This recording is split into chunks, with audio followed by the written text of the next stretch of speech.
Toute l'actualité politique et parlementaire, c'est le journal de 19h, écourté ce soir de 15 minutes. Bonsoir à tous. Voici les titres de ce jeudi. Nouveau massacre dans le centre de la Syrie. Au moins 55 personnes ont été massacrées à Al-Koubair. Le secrétaire général de l'ONU, Ban Ki-moon, se déclare révolté. À l'instant, la Maison-Blanche parle d'un affront à la dignité humaine. Le ton monte encore à Hénin-Beaumont où un tract sur Internet présente Jean-Luc Mélenchon grimé en Hitler. Climat tendu autour de Marine Le Pen dans le Gard, en déplacement aujourd'hui pour une visite de soutien à l'avocat Gilbert Collard. Le chômage atteint 10% en France au premier trimestre, plus haut niveau depuis 13 ans. C'est l'héritage de Nicolas Sarkozy, souligne Jean-Marc Ayrault. Et donc le Premier ministre en meeting ce soir chez Martine Aubry à Lille. Un discours à suivre en direct sur la chaîne parlementaire Assemblée nationale, donc dans une quinzaine de minutes. Des femmes, des enfants dont les corps carbonisés ont été retrouvés dans des maisons. Un nouveau massacre a été perpétré en Syrie, moins de 15 jours après le carnage de Oulla. Et à nouveau, ce soir, le tollé est international. Sophie Normand. Sur ces images, le cadavre d'un homme brûlé. Ici, celui d'enfants couverts de linceul blanc. En tout, plusieurs dizaines de personnes tuées par balles et à l'arme blanche hier dans la région de Hama. Un nouveau massacre attribué par l'opposition syrienne au régime en place, qui de son côté dément toute implication. Je pense que les dirigeants de différents pays dans le monde, des pays qui siègent au Conseil de sécurité de l'ONU, doivent s'asseoir aujourd'hui pour discuter de ce problème. Et aucun d'entre eux ne devrait ignorer les faits. Une référence implicite à la Chine et à la Russie, toujours opposées, malgré la poursuite des violences, à une intervention militaire et à tout changement de régime en Syrie. Les États-Unis, soutenus par plusieurs pays européens et arabes, jugent inadmissible cette dernière tuerie. Le temps est venu pour la communauté internationale de se réunir autour d'un plan pour la Syrie post-Assad. Pour Hillary Clinton, le règlement de la situation en Syrie nécessite un cessez-le-feu, un transfert de pouvoir et la formation d'un gouvernement de transition. En clair, Bachar al-Assad doit partir. Et les observateurs de l'ONU tenteront à nouveau demain de rejoindre le lieu du massacre. Ils ont aujourd'hui essuyé des tirs en tentant donc de rejoindre le village d'Al-Koubair. Jean-Luc Mélenchon accuse le Front National d'être derrière de nouveaux tracts anonymes diffusés uniquement sur Internet. L'un appelle à voter pour le candidat du Front de gauche tous ceux qui sont pour le drapeau rouge à la place du drapeau tricolore ou encore pour un minaret dans votre rue. L'autre le présente en Hitler à l'entrée d'un camp de concentration. Florian Philippot, qui est le porte-parole du Front National, qui était sur notre antenne il y a un instant, rejette toute responsabilité de ce tract-là. Loin de la 11e circonscription du Pas-de-Calais et de son duel très médiatisé, Marine Le Pen a apporté son soutien à l'avocat Gilbert Collard dans le Gard. Il est candidat du Front National. L'espoir du FN est d'obtenir quelques sièges à l'Assemblée nationale, mais les triangulaires pourraient être moins nombreuses au second tour que prévu en cas de forte abstention annoncée par les derniers sondages d'opinion. Julien Chaulin. S'inviter au second tour pour jouer les troubles fêtes, beaucoup de candidats frontistes en rêvent. Un objectif qui pourrait bien s'avérer très délicat à atteindre. Après le premier tour, seuls les deux candidats arrivés en tête sont qualifiés d'office. Pour atteindre le second, le candidat arrivé en troisième position devra recueillir les voix de 12,5% des personnes inscrites sur les listes électorales, c'est-à-dire tous les électeurs appelés à voter. Des règles qui placent donc l'abstention au cœur des préoccupations des candidats. Par exemple, avec une participation de 60%, comme c'était le cas en 2007, le candidat arrivé troisième devra dépasser 20% des suffrages exprimés pour se qualifier au second tour. Un défi de taille donc pour le Front National. On sait très bien que cette règle absurde, on ne comprend pas pourquoi 12,5, pourquoi pas 10, pourquoi pas 15, on voit bien que c'est arbitraire. Le but, c'est évidemment de favoriser les deux mastodontes, les deux machins, UMP et PS, qui se partagent le pouvoir et qui font la même politique. C'est bien ça l'objectif. À gauche, cela ne change pas grand-chose. L'enjeu est d'arriver en tête au premier tour pour bénéficier des ralliements des autres candidats de gauche. En revanche, pour l'extrême droite, l'objectif est bien de mobiliser à tout prix les électeurs, car plus le risque d'abstention augmente, plus les chances du FN de se qualifier pour le second tour diminuent. Alors qu'on parlait de 300 triangulaires avant la présidentielle, les instituts estiment aujourd'hui leur nombre entre 1 et 60 seulement. Dans ces conditions, le peu d'intérêt que semblent nourrir les Français à l'égard du scrutin de dimanche ne pourrait que ravir l'état-major de l'UMP. Pour le parti de droite, le taux d'abstention sera l'une des clés de ses résultats au second tour.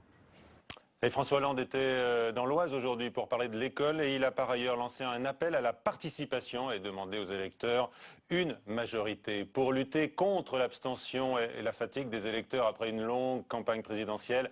Faudrait-il voter le même jour pour le chef de l'État et les députés? Une idée défendue par certains, comme l'écologiste Noël Mamère. Bérangère Dinglas. Pour le député écologiste Noël Mamère, la solution serait d'élire un président de la République et une majorité à l'Assemblée le même jour. L'idée n'est pas nouvelle. Une députée UMP avait déjà déposé une proposition de loi dans ce sens en janvier dernier. Sans succès, il faut dire qu'au sein du parti gaulliste, cela ne suscite guère l'enthousiasme. Non, parce que je pense que c'est un homme, un peuple. C'est compliqué, vous savez. Moi, je suis gaulliste.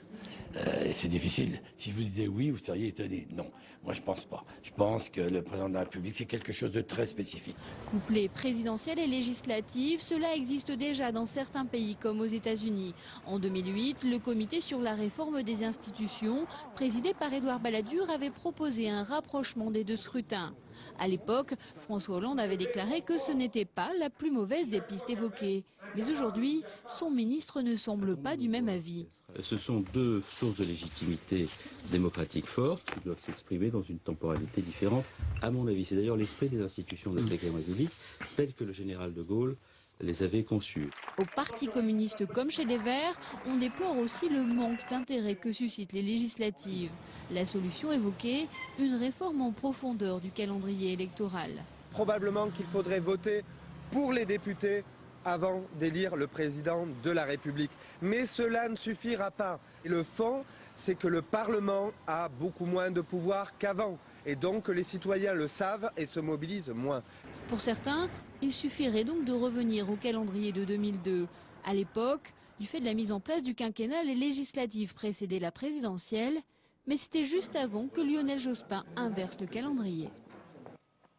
Et avec nous, Anne Levade, bonsoir, constitutionnaliste et professeur de droit à l'université de Créteil. On parle d'abord de l'abstention qui est redoutée dimanche. On le disait, peut-être 40% d'abstention. On peut la comprendre. Alors on peut la comprendre parce qu'on a évidemment deux élections coup sur coup et que donc il y a un effet de lassitude. Il faut ajouter que la campagne présidentielle a démarré très tôt, ne serait-ce d'ailleurs que parce qu'il y a eu les primaires au Parti socialiste. Donc c'est vrai qu'on a l'impression que ça fait plus d'un an maintenant que l'on est dans cette course électorale. Cela dit, je crois qu'il faut toujours faire attention. On annonçait aussi une forte abstention à l'élection présidentielle. Et finalement non. Voilà, et finalement non. On sait qu'il y a souvent une petite baisse de participation entre les législatives et les présidentielles, quel que soit le calendrier, parce que les présidentielles sont le grand moment démocratique sous la Ve République traditionnellement. Très bien. Alors, est-ce que ce serait pour vous une solution que de faire coïncider l'élection présidentielle et puis l'élection des députés pour s'assurer d'une participation massive alors? Alors, je crois que la manière dont vous avez posé la question en préalable au sujet montre bien l'intérêt du dispositif. Ce serait finalement pour beaucoup du confort. Permettre que, effectivement, les électeurs ne se lassent pas trop, qu'il n'y ait pas trop, à brève échéance, de consultation électorale. La difficulté d'une telle coïncidence, c'est évidemment de mesurer ses effets à moyen ou long terme. J'entendais à l'instant dans le sujet que ça avait été évoqué effectivement par le comité Balladur. Donc, bien sûr, de ce point de vue-là, je m'associe à la proposition qui avait été faite puisque j'avais eu le plaisir d'y siéger. Mais il faut rappeler le contexte dans lequel on l'avait proposé, c'est-à-dire que ça avait été proposé pour répondre à une question qui était dans la lettre de mission du chef de l'État, qui était la question de la clarification des rapports entre le président de la République et le Premier ministre. Je m'explique, nous avons, on le sait, un régime particulier dans lequel on a deux élections au suffrage universel direct importantes, l'élection présidentielle et les élections législatives. Donc si on les fait coïncider toutes les deux, ça change la donne. La difficulté, c'est qu'on ne peut pas comparer avec ce qui se passe à l'étranger. Si on compare les régimes parlementaires, le moment phare, c'est l'élection législative. C'est de là qu'est issu le gouvernement. Si on prend un régime présidentiel comme le régime américain, c'est vrai que le moment phare, c'est l'élection présidentielle et les deux coïncident. Le problème en France, c'est que on est dans un système où on ne peut pas de manière durable garantir que le calendrier sera tenu. Je m'explique. Aux États-Unis, on peut organiser les deux le même jour parce que quoi qu'il arrive, toutes élections successives pour des siècles et des siècles, eh bien, il n'y aura pas de rupture et les deux auront lieu en même temps. C'est possible en France grâce aux prérogatives du chef de l'État. Voilà, le problème en France, c'est qu'on ne peut pas éviter qu'un chef de l'État décède ou démissionne en cours de mandat, on ne peut pas éviter une dissolution. Oui. Bref, le caler de manière définitive, ça voudrait dire potentiellement changer la nature du régime. Donc il faut être très vigilant sur la manière dont on opérerait cette réforme. En réalité, j'allais dire, le problème initial qui amène à ce qu'on se pose la question, c'est évidemment le passage au quinquennat en 2000, puisque la durée des mandats est la même, 5 ans pour le président et 5 ans pour les députés, que la logique a voulu qu'en 2002, on fasse se succéder les deux élections avec la présidentielle d'abord, parce que c'est malgré tout le moment le plus important dans notre régime spécifique. Et si effectivement, et c'est pour ça que c'est un peu paradoxal peut-être la proposition qui est faite par Europe Écologie, si effectivement les deux élections avaient lieu en même temps, il y a fort à parier que ça amplifierait encore la vague au profit du chef de l'État. C'est paradoxal puisqu'on sait que pour les écologistes, ils l'ont encore démontré il y a quelques semaines, ça n'est pas leur élection, le rendez-vous présidentiel, l'élection. Ils n'aiment pas l'élection présidentielle et l'élection présidentielle ne les aime pas non plus. Oui, alors sans doute la cohérence voudrait à ce moment-là, je pense dans leur logique, que ça s'articule avec l'introduction d'une dose de proportionnelle aux élections législatives, mais ce qui est un autre problème.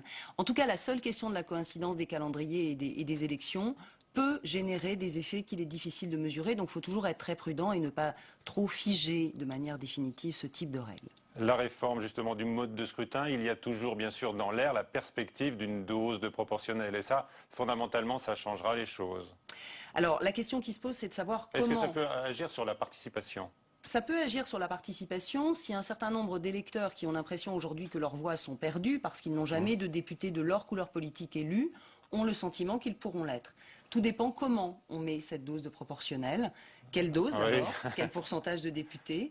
Et si c'est une proportionnelle correctrice, c'est-à-dire que l'on permet à des députés qui n'auraient pas été élus d'être élus, pour des raisons de pourcentage de voix, ou si c'est au contraire une proportionnelle qui vient en quelque sorte à l'échelon national répercuter le résultat général de l'élection. Voilà, en tous les cas, le président élu avait parlé... C'est un engagement, c'était même un engagement, j'allais dire, de tous les candidats.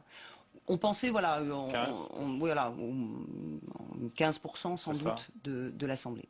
Alors, la question du nouvelobs.com aujourd'hui, faut-il élire en même temps donc le président de la République et puis les députés? On découvre vos réponses. Vous estimez que non, vous êtes satisfait à 53% du système actuel. Merci beaucoup Anne Levade de ces explications sur notre mode de scrutin. Autour des écologistes du Sénat, justement, parlons-en, de présenter aujourd'hui leurs propositions pour lutter contre le harcèlement sexuel. Vous savez que la loi a été annulée par le Conseil constitutionnel. Les socialistes et les communistes ont préparé leur propre texte, toujours au Sénat, mais on sait que c'est le gouvernement qui va compter dans cette affaire, puisque lui aussi présentera le sien avec les deux ministres concernés. Fabrice Cunet. Rarement un sujet aura suscité autant de propositions de loi. Pas moins de 7 sénateurs présentent un texte sur le harcèlement sexuel. 3 rien que pour le groupe socialiste. La dernière proposition est portée par l'écologiste Esther Benbassa. Il ne faut pas confondre liberté, démocratie et cacophonie. C'est la liberté des groupes politiques de donner leur opinion sur un texte. Et puis je ne vois aucun inconvénient. Alors que le gouvernement présentera son propre texte mercredi prochain, le groupe de travail au Sénat sur la question n'a pu auditionner la ministre en charge du dossier. Une absence de concertation qui inquiète à droite. Il n'y a pas eu de travail en commun avec le ministère et il y a un texte de loi qui va être proposé en Conseil des ministres. Donc je trouve que ce n'est pas très respectueux du travail du Parlement et d'autant plus sur un sujet où vraiment on peut être consensuel. Le risque, voir le gouvernement imposer son texte et ignorer les différentes contributions sénatoriales. Un risque balayé par le président de la commission des lois. En séance publique, on travaillera sur le texte de la commission qui aura été nourri par le projet de loi du gouvernement et par les 7 propositions de loi des sénateurs. C'est une richesse, le fait que beaucoup de parlementaires se soient intéressés au sujet. Ce texte sera étudié en juillet et doit lever le flou autour de la définition du harcèlement sexuel. Pas sûr que la multiplication des travaux facilite une plus juste rédaction de la loi. Après François Hollande en voiture, ce qui n'a rien de surprenant en soi, Jean-Marc Ayrault en RER aujourd'hui pour la campagne des législatives. On a vu en effet le Premier ministre se rendre en Seine-et-Marne dans le réseau express régional. On le retrouve maintenant à Lille, comme je vous le disais, pour un meeting avec Martine Aubry. C'est à suivre tout de suite sur la chaîne parlementaire Assemblée nationale. Bonsoir.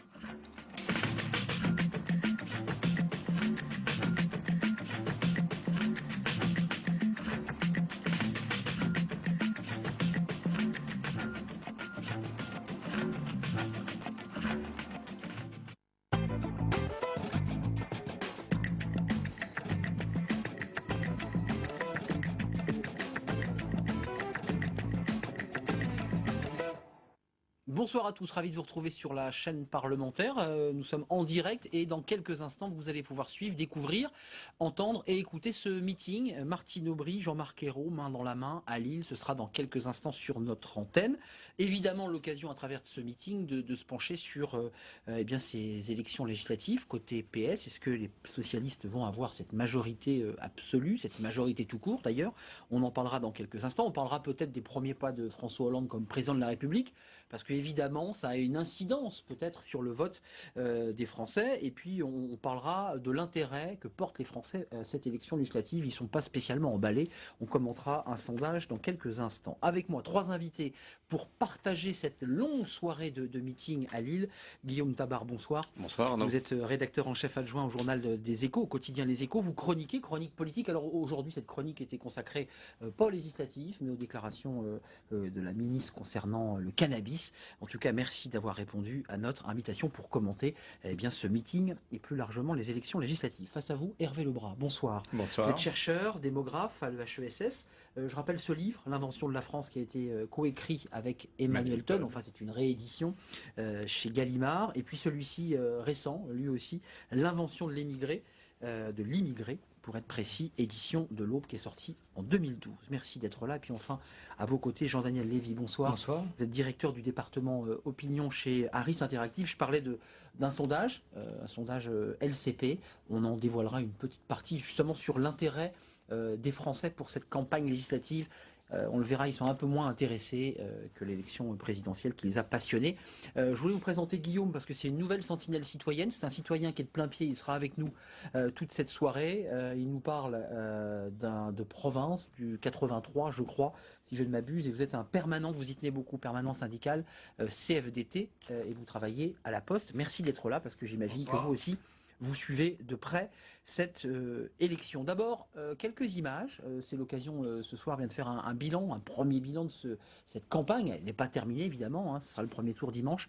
Bilan de cette campagne législative côté PS. Les moments forts que nous raconte Chloé Buffard. Lundi 14 mai, dernier conseil national du PS pour François Hollande. Le lendemain, il doit être investi président. Des adieux aussi en forme d'avertissement. La bataille des législatives est capitale. C'est l'avenir du quinquennat qui va se décider le mois prochain. La majorité doit être large, solide et loyale pour soutenir le gouvernement, mais pas seulement, pour prendre des initiatives. Car ce soir-là, beaucoup pensent déjà au casting gouvernemental. Fin du suspense 2 jours plus tard. Sur la proposition du Premier ministre, le président de la République a nommé 34 ministres, 17 femmes, la parité est respectée. Mais dans un mois, qui sera encore là? Car Jean-Marc Ayrault a été très clair, tout ministre battu devra quitter le gouvernement. Très vite, Najat Vallaud-Belkacem et Christiane Taubira jettent l'éponge. Son candidat, 24 ministres dont Jean-Marc Ayrault. Un combat particulièrement difficile pour Marie-Arlette Carlotti à Marseille, Aurélie Filippetti en Moselle et Stéphane Le Foll dans la Sarthe. Pour animer cette campagne, un duo, un mariage de raison entre Jean-Marc Ayrault et Martine Aubry. Écartée de Matignon, la première secrétaire a refusé d'entrer au gouvernement. Un couac très vite corrigé devant les caméras. Jean-Marc est un exceptionnel maire de Nantes.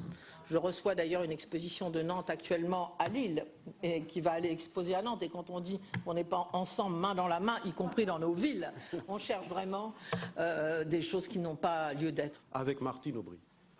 première secrétaire du Parti socialiste, dont je salue chaleureusement, chère Martine, le dévouement et le désintéressement. Nous avons réfléchi ensemble sur la manière de mener cette campagne. Et pour sceller leur réconciliation, 3 meetings communs début juin à Nantes, ce soir à Lille et entre les deux tours à Paris. L'unité à tout prix face à une droite divisée. Le PS espère ainsi obtenir la majorité absolue à l'Assemblée. Voilà, unité à tout prix. On va le découvrir ce soir dans quelques instants en direct sur notre antenne, ce meeting à Lille. Martine Aubry, Jean-Marc Ayrault, c'est un moment important évidemment de cette élection législative. Je vous présente notre vote JDD parce que il y a eu 2262 votants, ça fait 2262 citoyens internautes qui sont passés sur le site du JDD.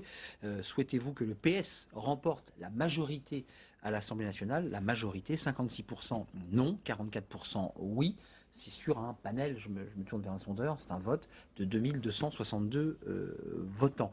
Guillaume Tabar, comment vous regardez la campagne que mène le PS? Est-ce que ce soir vous dites effectivement la majorité c'est jouable ou est-ce qu'il y a encore un suspense cette élection législative? Je pense qu'il n'y a pas de grand suspense sur la victoire de la gauche dans son ensemble à ces élections, parce qu'il y a un rapport de force qui découle de l'élection présidentielle et qu'il y a eu, vous savez, 4 élections législatives qui ont suivi immédiatement l'élection présidentielle, celle-là sera la 5e. Il y a eu 81 à 88 pour Mitterrand, il y a eu 2002, 2007. À chaque fois, la majorité législative a été conforme au choix du président de la République. Bon, donc il y aurait une certaine logique. En même temps, il ne faut quand même pas oublier que François Hollande est, après Valéry Giscard d'Estaing, le président de la République élu avec la majorité la plus faible, 51,6%. Bon, c'est une victoire nette, mais elle n'est pas écrasante. Bon. Du coup, c'est vrai que ça laisse une petite part de suspense, parce que est-ce qu'il y aura ou non un correctif? Il y a un peu d'espoir. Enfin, on va s'entendre parler, tous les députés sortants mis sur leur équation personnelle pour dire Sarkozy était battu, mais moi, chez moi, j'ai une meilleure image. Bon. Et donc, beaucoup de députés espèrent faire le petit différentiel de 2 points. Sur leur personnalité, voilà, et que sur une centaine de circonscriptions, ça peut jouer. Et comme la majorité va se jouer justement à quelques dizaines de sièges près, il y a une petite part de suspense, mais la logique, c'est quand même une majorité de gauche. Hervé Lebras, si j'entends bien Guillaume Tabar, il y a quand même un petit suspense parce qu'il y a quand même des circonscriptions où effectivement il y a presque un 50-50 et qu'on ne sait pas de quel côté va pencher la balance. Oui, je dirais qu'il y a un climat, je vais dire, très favorable, je crois, à une victoire de la gauche, mais une stratégie. Mais il y a un suspense qui vient, par exemple, du fait que dans certaines circonscriptions, les candidats risquent de s'auto-éliminer, c'est-à-dire prenez des circonscriptions dans le sud et le sud-est, le front de gauche fait de bons scores. Si le taux de participation n'est pas suffisant, on risque d'avoir une élimination des 2 candidats de gauche dans certains cas. Donc il y a des mécaniques assez subtiles qui sont un peu imprévisibles. Ceci dit, je trouve qu'il y a une caractéristique. En direct, je vous interromps une seconde, voilà, c'est le meeting, on voit quelques cadres du PS. Ceci dit, je trouve une caractéristique qui m'a frappé dans cette campagne, c'est que le PS a une stratégie absolument logique et claire, c'est-à-dire c'est ce qui avait été dit avant l'élection, on a poursuivi. Il a été dans la même ligne exactement.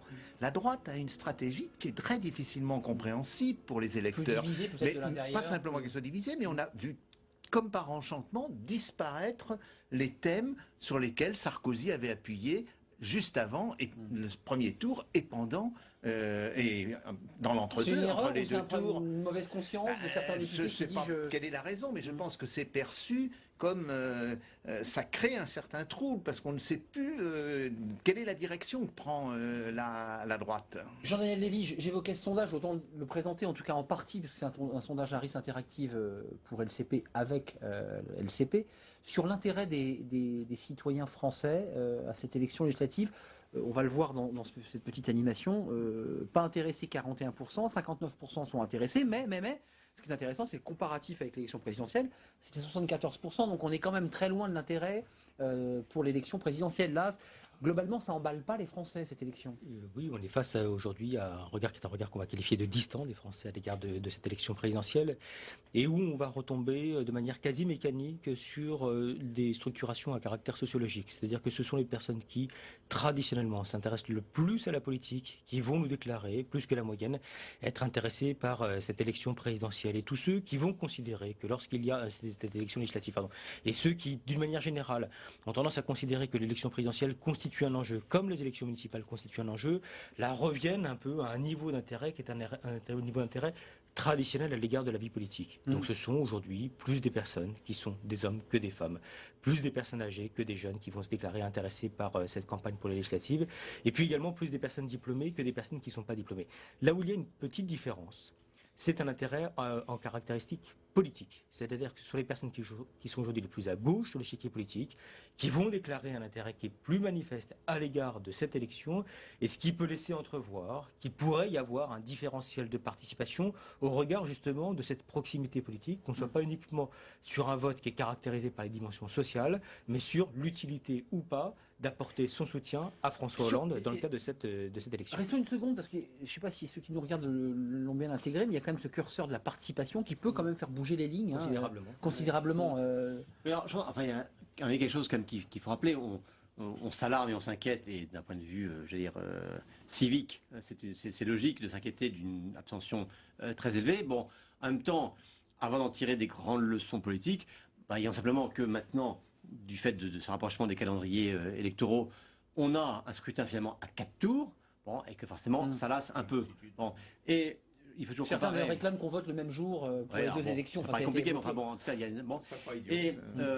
Et comparons à ce qui s'est passé en 2007, on a eu une élection présidentielle qui avait passionné comme jamais, hein, avec une participation qui avait été supérieure à 80%. Bon,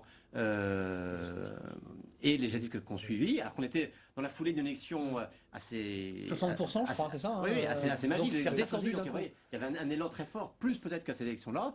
Et bien, aux législatives qu'on suivit un mois plus tard, il y avait 40% d'abstention. Donc, je pense qu'il y a un décrochage naturel. Regrettable peut-être, mais naturel. Oui, c'est naturel parce que là, on a quand même le sentiment que d'une certaine manière, la partie est jouée. C'est un petit peu ridicule d'aller voter contre ce qui a été l'objet de 3 ou 4 mois de campagne forte. Qui dit, attendez, il ne faut pas qu'il y ait une majorité absolue, tous les pouvoirs au Parti socialiste, il faut un équilibre. Je suis pas sûr que de défendre la cohabitation soit une ligne extrêmement efficace. Je voulais donner juste la parole à Guillaume et vous montrer cette image, parce que vous dire quand même, on est en direct, et Gilles Parniot, qui est le premier secrétaire de la Fédération du Nord, a commencé à parler, si on veut voir cette image. Il est sur scène et c'est lui qui va présenter eh bien, évidemment Martine Aubry et Jean-Marc Ayrault. Là pour l'instant on voit un pan large des militants, mais je vous assure que Gilles Parniot est déjà sur scène, donc dans quelques minutes on va pouvoir absolument, vous pouvez me croire, en spectateur de ce direct. Guillaume, comment vous regardez vous cette élection législative ? Elle vous passionne, elle vous intéresse? Vous êtes un peu plus distant que le regard que vous portiez sur l'élection présidentielle?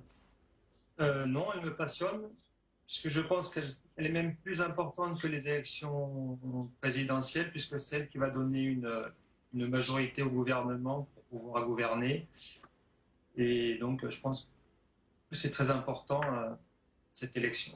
Donc, il faut se mobiliser. En tout cas, si je vous entends bien, vous dites qu'il ne faut pas aller à la pêche le 10 et le 17. Il faut rester mobilisé. C'est un peu ça que vous nous dites. Tout à fait, il faut être complètement mobilisé. Et les 5 années prochaines seront importantes pour la France. Merci Guillaume. Vous restez avec nous parce qu'on va passer une longue soirée. Vous pourrez retirer votre casque pendant le meeting et vous sustenter un tout petit peu. Mais on se retrouvera évidemment après ce meeting de Jean-Marc Ayrault et de Martine Aubry qui sont en train d'arriver en ce moment même. Une question avant d'entamer ce meeting, comme ça une question. Ça a du sens ces meetings législatifs en termes symboliques, j'entends.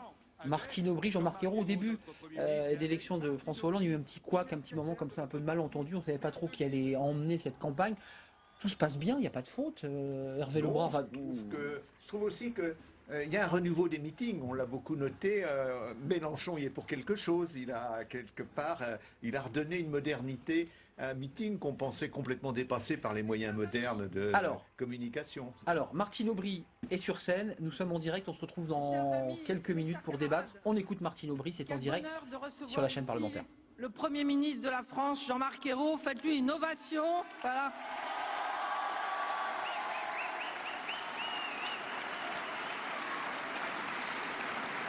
Il est accompagné de 2 ministres.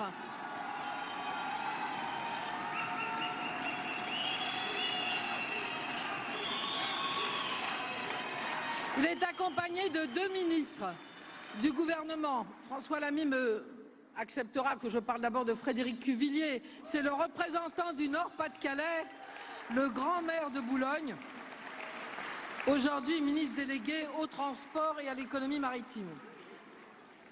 Et puis bien sûr François Lamy, ministre délégué à la ville, qui est à Lille chez lui, parce que chacun le sait, c'est mon frère en politique. Je voudrais saluer beaucoup d'amis qui sont là. Adeline Hazan, maire de Reims. Saluer bien sûr Gilles Pargnot, vous l'avez vu avec son talent habituel, notre premier fédéral. Je voudrais saluer Harlem Désir, numéro 2 du parti, coordonnateur de la campagne, qu'il faut applaudir, ainsi que Guillaume Bachelet, le porte-parole de la campagne et celui qui a écrit le projet des socialistes. Donc la victoire lui doit à lui aussi beaucoup. Je salue nos sénateurs et députés sortants du Nord, du Pas-de-Calais, de l'Oise, de la Somme, nos députés européens, Patrick Kanner, le président du Conseil général du Nord, et ses collègues de l'Eure, Jean-Louis Destan, et de l'Oise, Yves Rome. Je salue Pierre de Saint-Ignon, premier vice-président de la région Nord-Pas-de-Calais, premier adjoint du maire de Lille. Je salue aussi particulièrement le secrétaire général du PSE, du Parti socialiste européen, Philippe Cordery, qui est notre candidat dans la 4e circonscription des Français de l'étranger et qui a fait un score extraordinaire au premier tour, qui nous donne beaucoup d'espoir pour le second. Je salue le président du MRC, Claude Nicolet, et le président de la Fédération du Parti radical de gauche, Jacques Muttez. Ils sont là tous les deux avec nous. Et puis vous comprendrez que je veux saluer tout particulièrement tous nos candidats. Tous nos candidats, je ne peux pas tous les citer, et leurs suppléants. Je voudrais en citer un seul, Philippe Kemel, qui se bat avec un grand courage. Et j'en suis sûr avec beaucoup de succès contre Marine Le Pen. Je pense que Philippe est exactement ce que les Français veulent de la politique, c'est-à-dire un homme engagé, un homme qui sait que tout s'acquiert par le travail, par la conviction, par la détermination, que rien n'est donné, et surtout un homme qui tient parole et qui connaît les difficultés des hommes et des femmes de sa circonscription, mais qui connaît aussi la façon de les en sortir, car il a commencé à travailler sur la réindustrialisation d'Hénin-Beaumont et de cette circonscription. Je crois que c'est vraiment là que les habitants ont besoin d'avoir un élu local, un élu engagé, un élu déterminé.